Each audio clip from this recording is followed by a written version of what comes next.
William Shakespeare's The Merchant of Venice! Now, Antonio might sound like a Spanish name, but in this case, it's a Venetian name. Let's get this started with.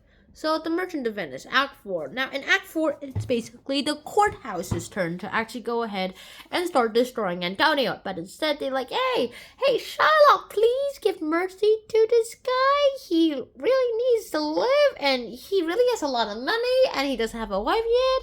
So, yeah, I think that you should go ahead and start releasing him. Please, mercy, Shylock. But none of all that words don't happen, and it doesn't have an effect on Shylock. It's like, revenge! If you break us, do we not bleed like Christians do?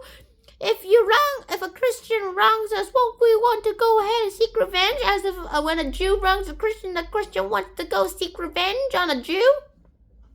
Yeah, and actually those incidents actually make Shylock look more human than he is. But most of the time, William Shakespeare makes Shylock do things that make him feel less like a human, which is kind of bad because this is a really anti-Semite culture. If you haven't noticed, yeah, I have noticed too. And now we end up in the court, and so Antonio is like being tried by the Duke of Venice, and now you're right, a guy named Balthazar came. Also, we all really know that she's Portia, and a random other dude who says like she's helping Balthazar, and we all know he's Nerissa. I mean, he's Nerissa. La la la.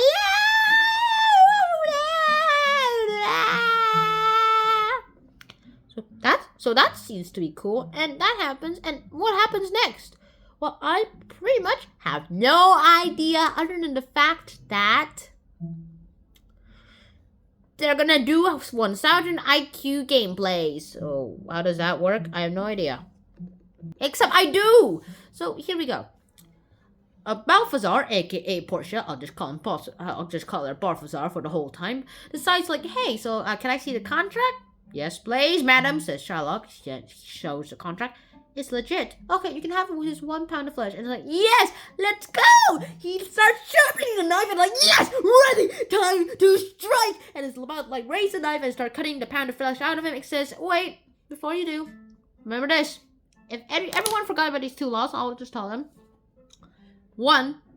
The first law that I want to mention is that it says that if any foreigners, which includes Jews, even if they've been born in this country or not, in this state or not, if they harm any 1 drop of Venetian Christian blood, then they will be sent to jail, all their property sent to the state, and the other half sent to the victim or someone.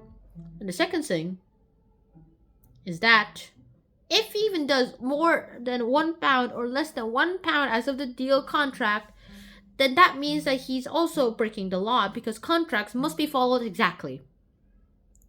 So what do you think, Shylock? Like, okay, I think I'll accept the 9,000 ducats that you offered me earlier before you said all this. You said, nope, go ahead, do the contract. You've already made your decision. Like, I don't want to go to jail. Yeah.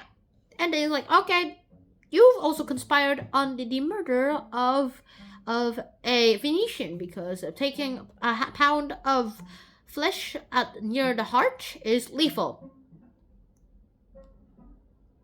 So, you're under arrest. Half of your property goes to the Duke of Venice. The other half will go to Antonio. Duke of Venice, what's your verdict? I forgive him, but I will take half of his money. And Antonio's like, yippee, I'm alive! You know what? Shylock, I forgive you. And I don't want half of your money. So instead you can keep it as long as you will it. You put it in your will to give to Jessica and you convert to Christianity. Like, yeah! Because this punishment to Shylock doesn't seem justful or merciful too. Because it means he loses his way of life and he's broke. Also, he keeps his life though. And that's it. That's all part 4. Act 4. So I hope you guys enjoyed the episode of Hacked and Challenge. See you guys soon. Shannon out. Peace.